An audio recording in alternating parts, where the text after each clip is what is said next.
Well, guys, did you like that pantry update? It was a fun conversation. If you don't know what I'm talking about, I just posted my pantry update video. But in that, we started talking a little bit more about the prepping, homesteading community, and are we preppers? Are we just homesteaders? And I think it's a hard question to answer. But I did say in that video that we are prepared.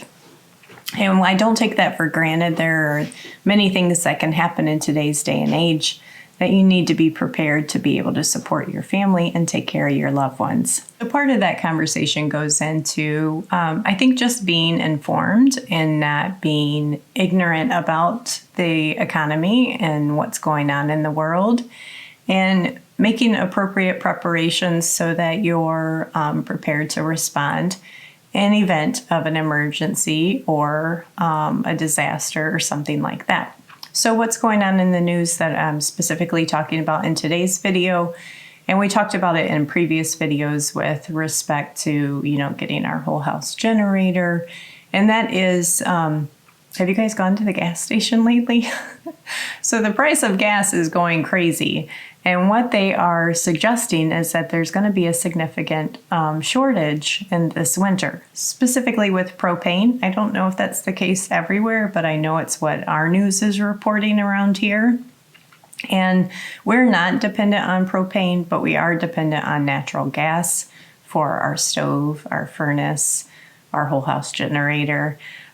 So what am I going to do in the event that we have a natural gas emergency? Well, number one, that will stink. But we do have generators that can run all of our freezer appliances, and they're solar powered. So we have a solution there. But what about cooking? Well, I don't know that I can necessarily depend on my gas grills or my Blackstone because they run off propane. I could go out and cook outside over wood fire, but it would be pretty cold. My daughter-in-law gifted me the WonderBag a couple Christmases ago, and I'll be honest, I was so intimidated by it. I don't know how to use one of these things, but it is a tool that was developed in Africa to help women be more efficient taking care of their families and safer than cooking over wood fire all the time. Now, before you go out and Google on YouTube WonderBags, I want to say a couple things. Number one, this is a nonprofit organization that makes these. I want you to watch the video on what they're doing in Africa in creating this specific brand, WonderBag. Because what you're also going to find on YouTube is a lot of how-to videos on how to make your own. I would ask you, before you go down that avenue, see if you can't support this company. For every bag that is sold here in the United States, in America, they donate a free bag to a woman in Africa. So I think it's a wonderful cause to support, and it kind of makes me sad that there are so many versions of make your own kits out there because it's kind of impacting the mission that was originally created for this. But that being said, I'm going to teach myself how to use this today, and I'm going to share it with you. And I think it's a great investment to have in your backup in case you don't have power or you don't have a way of cooking a warm meal for your family. So let's get to it.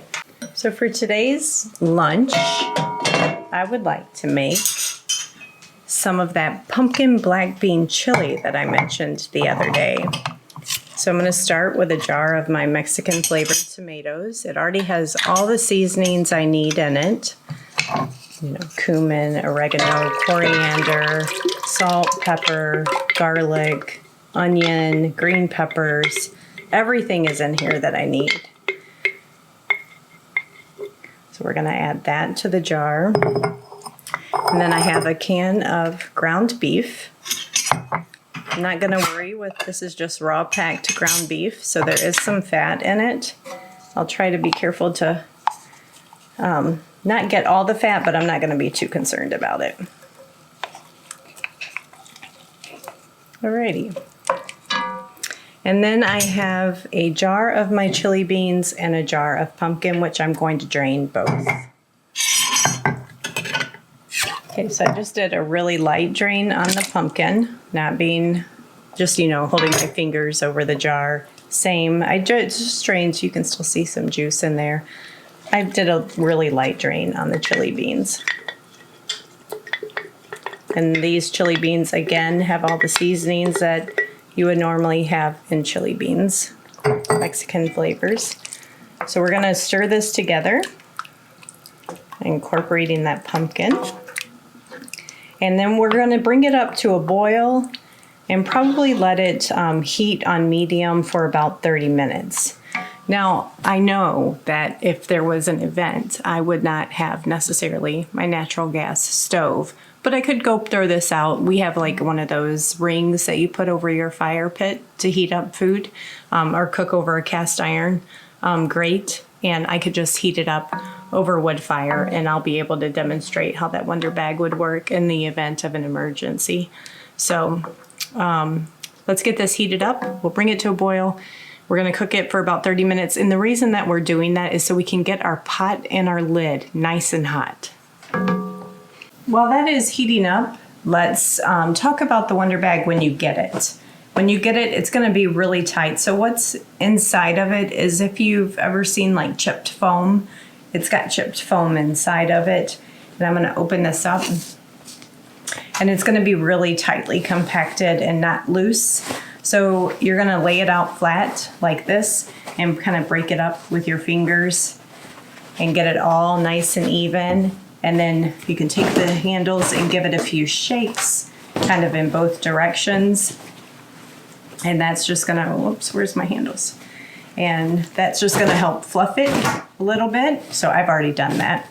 And then once you do that, you want to cinch it back up, and then the foam will take the right shape and hold it needs. And it should look like a little pumpkin. And it has nice little handles. So you can even have this for convenience sake. Say you're making something like this and you are going to a potluck. You're going to a tailgating.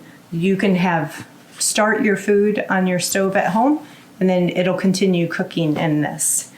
You can do everything from a pot roast to bread, all kinds of fun things in here. So we are just doing it for the sake of getting a meal prepared so that we can go away, do other things, and come back and it's ready.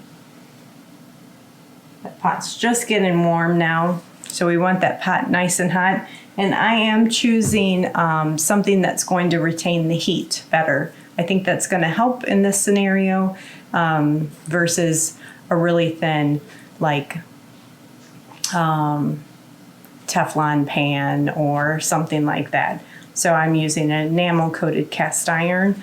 But if you don't have that, they showed it using just normal pans too. So I'm just taking that extra step so we can stay nice and hot. And then it has a lid on it, and the lid goes on top of your pot and you cinch the bag around. So when it comes time for that, I'll show you that process.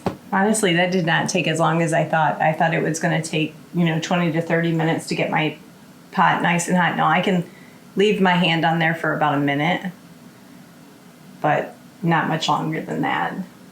It's really hot. Everything's boiling inside. And since this is all pre-cooked food anyway, I'm just doing this for convenience sake.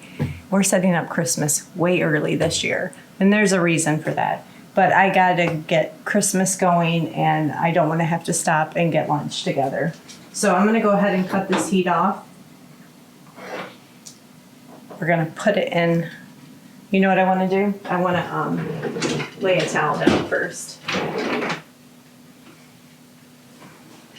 Just in case something crazy was to happen and this got tipped or something like that. Let's just put a towel down.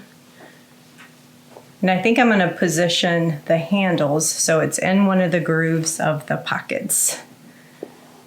Okay.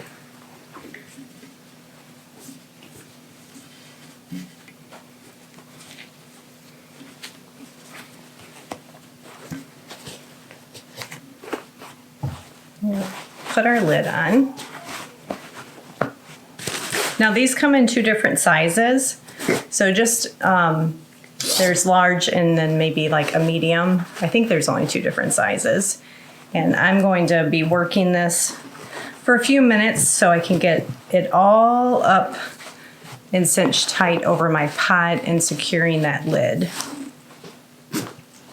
So just keep working it till you've got it nice and secure. And I was thinking while I was doing this, another great resource for this is, say you want to cook, but you got to leave the house, and it's not necessarily something you want to get out your crock pot for, but don't necessarily want to leave your oven going while you're not home, keeping an eye on things. It's just a safer way of cooking too. That's one of the primary reasons that they made it for these women in Africa, was because there was so many cases of homes burning, fires, things like that, kids getting burnt, women getting burnt. It's just a super safe way of cooking.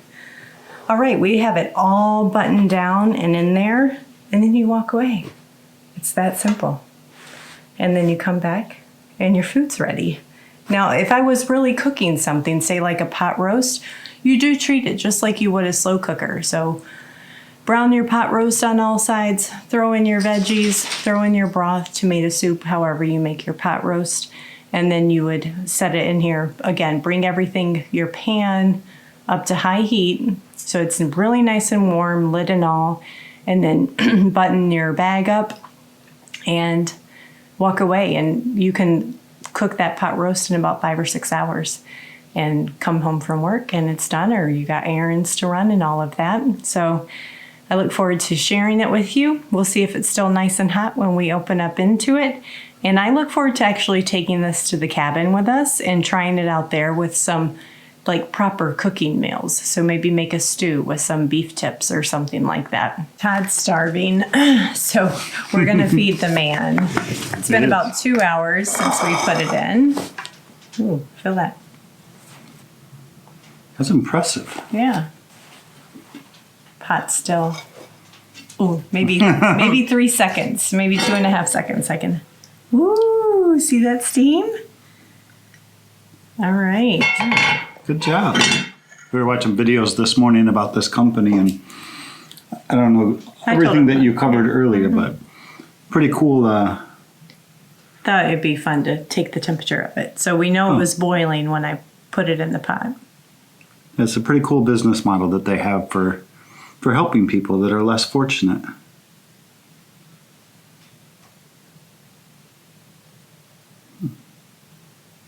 $153. Yep. Okay. And we were brainstorming this morning of like all the different ways we could use this thing, if whether it be at home or at the cabin and different places. And Yeah. So this is the black bean pumpkin chili. okay.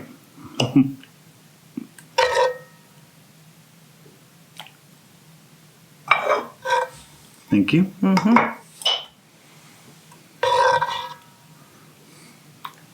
Do you have spoons? Nope.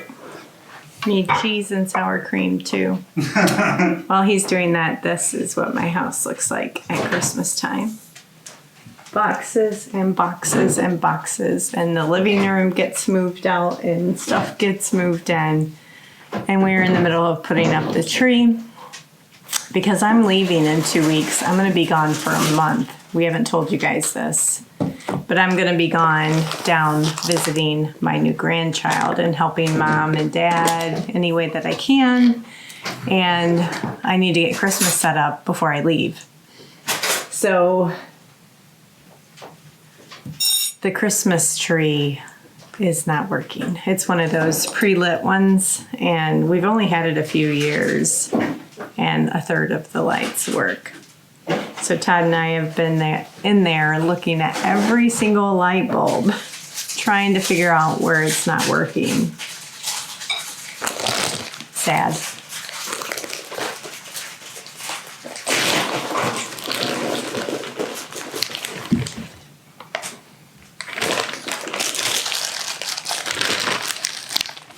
I think I got everything.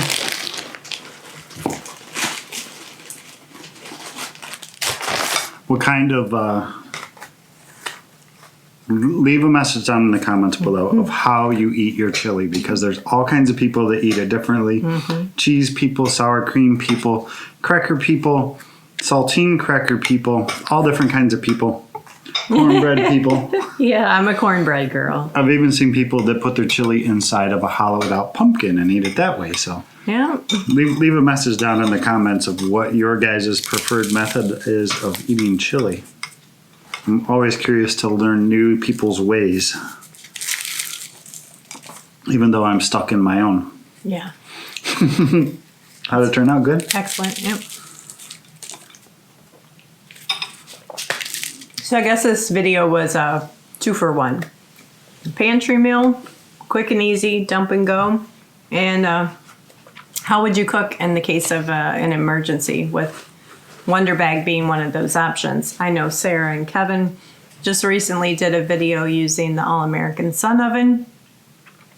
And I was really interested in that until she got through the end, and I was like, that's a lot of hands-on time, constantly moving moving it it all the and time? adjusting it to the sun. Yeah. And I think that obviously wouldn't necessarily fulfill exactly what the mission of the WonderBag is, you know, to give the women time back in their day to be entrepreneurial, spend more time with raising their family and out in the fields, less time harvesting wood. So it's, you know, carbon reduction at the same time. So, alrighty. I think it's pretty cool though. Yeah. All right, guys. Hope you're having a wonderful day, and we'll see you on the next video. Bye, guys.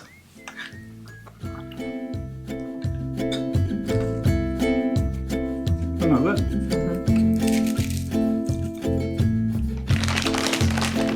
Except I don't have cheese yet. You wouldn't even know pumpkins in it. It tastes like chili. I think you had enough cheese. I want crackers. I'm kidding.